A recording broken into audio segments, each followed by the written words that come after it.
साथियों, मैं सुदामा प्रसाद अकेला और आप देख रहे हैं सोशल ब्रेन बॉस। आज स्वतंत्रता दिवस के पावन पर्व पर संपूर्ण देशवासियों को हमारी ओर से बहुत बहुत बधाई। साथियों, आज हमें स्वतंत्र हुए 76 साल हो गए हैं। इन 76 सालों में हमने क्या खोया और क्या पाया। जाने कितनी बार स्वतंत्रता दिवस और संविधान दिवस मनाया जाता है, बड़ी खुशियाँ मनाई जाती हैं, झंडारोहण किया जाता है, लेकिन सवाल ये उठता है कि ये स्वतंत्रता दिवस जो है अंग्रेज़ों के खिलाफ लड़ाई का था। चूँकि अंग्रेज़ हमारे यहाँ शासन करते थे और हमारे देश को गुलाम बनाए हुए थे, तो जब देश को स्वतंत्र करने की बात आई तो इस देश में सारे धर्मों के लोग, सारे मज़हब के लोग, किसी भी जात के लोग, सभी जो है एक साथ होकर के अंग्रेज़ों के साथ जंग करना शुरू कर दिया। क्यों? क्योंकि राष्ट्रीय अस्मिता का सवाल था और हमें भारत को आज़ाद कराना था। इसलिए संपूर्ण भारतवासी कहें हम कि संपूर्ण भारतवासियों ने मिलकर के और अंग्रेज़ों के खिलाफ जंग लड़ी और उन्हें जो है 15 अगस्त सन 1947 को इस देश से खदेड़ दिया। अब स्वतंत्र होने के बाद जब अंग्रेज़ों ने अपनी सत्ता भारत के लोगों को सौंप दी, तो भारत के लोगों को इस देश को चलाने के लिए कोई न कोई दस्तावेज चाहिए था। ऐसी विषम परिस्थितियों में महामना भीमराव अंबेडकर की अध्यक्षता में एक संविधान समिति गठित की गई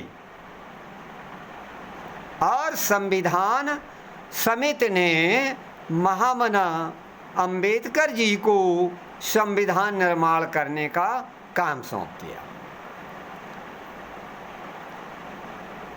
महामना अंबेडकर ने संविधान को बना करके इस देश में संपूर्ण समाज के लोगों को, या यूँ कहें संपूर्ण भारतवासियों को, उनके अधिकार और कर्तव्यों से परिचित कराया।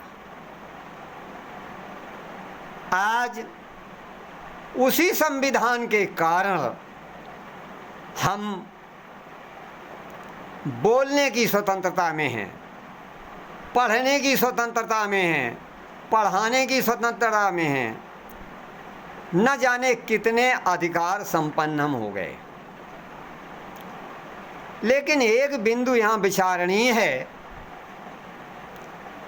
कि हमारे इन शहीदों के शहादत के बाद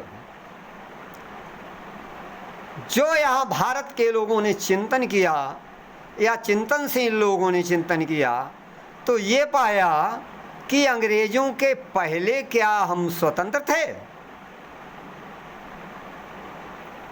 सवाल ये उठता है कि अंग्रेज़ों ने यहाँ 200 वर्ष राज्य किया तो हम गुलाम थे, लेकिन अंग्रेज़ों के आने के पहले इस देश में तमाम लोग आए और यहाँ भारत में उन्होंने शासन किया, रुके।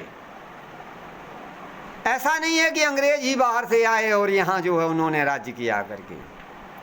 अंग्रेज़ों के आने के पहले यहाँ सुहूल आए, कुषाण आए, सीथियन आए, डच आए, फ्रांसीसी आए, पुर्तगाली आए, काबली आए, इसके बाद मुग़ल आए और मुग़लों ने यहाँ 800 वर्ष तक राज्य किया।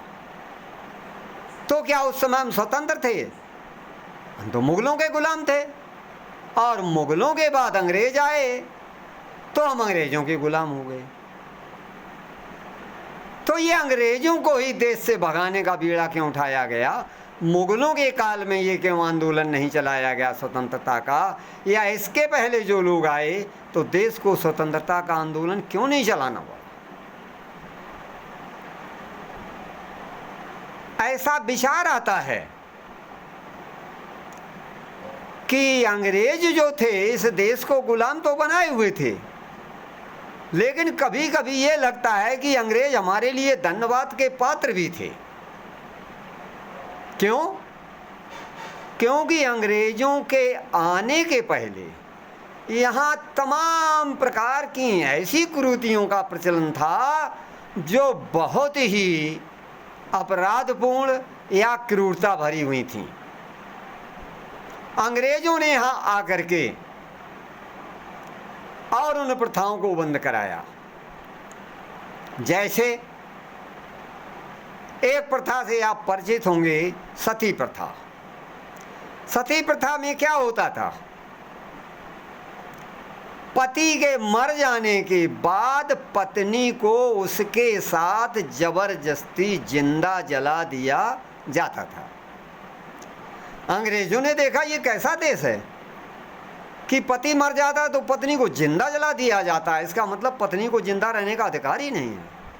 तो अंग्रेजों ने इस प्रथा को कानून बना करके समाप्त किया। क्यों? क्योंकि अंग्रेजों का विचार ये था कि अगर पत्नी मर जाए तो पति को भी सता होना चाहिए। तो ये क्रूर प्रथा थी यहाँ। अगर अंग्रेज यहाँ ना आए होते तो अब तक हमारी करोड़ों बहनें और बेटियां सती प्रथा के नाम पर चिता में पति के साथ जलाकर भस्म कर दी जाती। उनके आने के पहले यहाँ और तमाम प्रथाएं थीं। जैसे एक प्रथा यहाँ थी, बड़ी क्रूरतापूर्ण प्रथा थी, गंगादान कहते थे उसको। गंगादान में यह प्रथा थी कि अवर्ण समाज, दलित पिछड़ा समाज जो है, इनके यहाँ जब कोई बच्चा जन्म लेता था तो पहला लड़का उसको बाजबरिया यहाँ गंगा में फेंकवा दिया जाता था और उसे गंगादान कहा दिया जाता था। कितनी क्रूर प्रथा थी। माँ बाप से जबरन उसके बच्चे को छीन करके और उसके सामने उसकी हत्या कर दी जाए, गंगा में फेंक करके, उस गंगा दान के नाम से। ये भी जो है प्रथा अंग्रेजों ने समाप्त की। एक यहाँ पर कन्यावध प्रथा चल रही थी, बड़ी क्रूर प्रथा थी कि कन्याएं जब जन्म लेती थीं तो जन्म के बाद ही उन्हें जो है गला दबा करके और मार दिया जाता था, जो कन्यावध के नाम से जानी जाती थी। और खास कर ये राजस्थान में प्रथा थी, क्षत्रियों में। अंग्रेजों ने इस प्रथा को कानून बना के समाप्त किया। एक और बड़ी क्रूर प्रथा यहाँ थी, चरक पूजा। चरक पूजा में क्या होता था कि जब कभी चरक पूजा की जाती थी तो शूद्र समाज के व्यक्ति को पकड़ करके और उसको जो है लोहे के कांटों से गले में फंसा करके हुक और एक पहिया घुमाया जाता था और घुमाते घुमाते वो हुक उसकी गर्दन में चले जाते थे और उसकी मौत हो जाती थी। इसे चरक पूजा कहते थे। अंग्रेजों ने आकर के इस चरक पूजा को भी समाप्त किया। अंग्रेजों के आने के पहले यहाँ पर नर बलि प्रथा चलती थी। नर बलि प्रथा में क्या होता था कि कोई बड़ा बिल्डिंग बननी है, कोई बड़े पुल बनने हैं या कोई बड़ा और तामीरात बनना है, तो उसमें क्या करते थे, दलित या पिछड़े समाज के व्यक्ति को पकड़कर उसकी हत्या कर दी जाती थी और नींव में उसे दफना दिया जाता था और उसके ऊपर उसकी बुनियाद रखी जाती थी और ये कहा जाता था कि अब ये जो है बुनियाद बहुत मजबूत रहेगी या पुल ये बहुत मजबूत रहेगा। इस तरह की तमाम प्रथाएं यहाँ थीं जो अंग्रेज़ों ने आकर के यहाँ समाप्त की। इसी के साथ साथ अंग्रेज़ों को तो हम कभी कभी धन्यवाद का पात्र कहते हैं कि उन्होंने यहाँ आकर के शूद्र समाज के लिए, दलित और पिछड़े समाज के लिए स्कूल खोले। इसके पहले शूद्र समाज को पढ़ने का अधिकार नहीं था। हमारे सारे पूर्वज शिक्षित रहे, उन्हें पढ़ने नहीं दिया गया। अंग्रेजों ने आकर के जो है पढ़ाई के दरवाजे खोल दिए और यहाँ छोटे छोटे स्कूलों का निर्माण किया गया और हमारे शूद्र समाज के लोग पढ़ने लगे। तो जिन अंग्रेजों ने यहाँ आकर के इन क्रूर प्रथाओं को समाप्त किया, जगन्नाथपुरी में एक रथ निकाला जाता था और रथ के आगे लोग लेट जाते थे और लेट करके ये कहा जाता था कि जो जगन्नाथ के रथ के आगे लेट करके मर जाता है वो सीधे स्वर्ग चला जाता है। तमाम मूर्ख लोग जो हैं अंधविश्वासी उसके आगे लेट कर प्राण दे देते थे। ये प्रथा अंग्रेजों ने ख़त्म की। तो हम क्या क्या कहें, अंग्रेजों ने यहाँ आकर के भूमि की पैमाइश करवाई, अंग्रेजों ने यहाँ आकर के जो है रेलें बिछवाई, अंग्रेजों ने यहाँ आकर के हवाई जहाज़ लाए, अंग्रेजों ने यहाँ आकर के नहरें बनवाई 1880 में। इसके पहले यहाँ सिंचाई के साधन केवल कुएं हुआ करते थे। तो तमाम लोग जो है प्रकृति पे आधारित होते थे। उत्पादन के अभाव में लाखों लोग कभी कभी अकाल पड़ने पे मर जाते थे। तो साथियों, 15 अगस्त 1947 को हम स्वतंत्र तो हुए, लेकिन जो स्वतंत्रता थी वो ऐसे लोगों के हाथ में चली गई कि वो पुनः उस ओर हमें ले जाना चाहते हैं, क्योंकि उन्हें देश और समाज से कोई लेना देना नहीं है। उन्हें केवल अपनी कुर्सी और अपना मिशन चलाने की बात है और वही फिर शुरू हो गया है। जैसे आपने देखा होगा, जड़ और जाहिल समाज के लोग जो कांवड़ यात्रा में जाते हुए गंजेड़ी, चरसेड़ी, भंगेड़ी, अफीमची, शराबी ये कांवड़ यात्राएं लेके चलते हैं, हमारी सरकारें उनके ऊपर फूल बरसाती है। अरे सरकार के बंधुओं, सरकार में बैठे हुए आदरणीय भाइयों, अरे ये देखो कि अगर यही फूल बरसाने की प्रथा ये चालू कर दी जाए कि जो बच्चे विद्यालयों की ओर जाएंगे उनके ऊपर फूल बरसाए जाएंगे, तो क्या कहने इस देश की शिक्षा व्यवस्था उच्च कोटि की हो जाती। लेकिन उधर ध्यान नहीं दिया जाता है।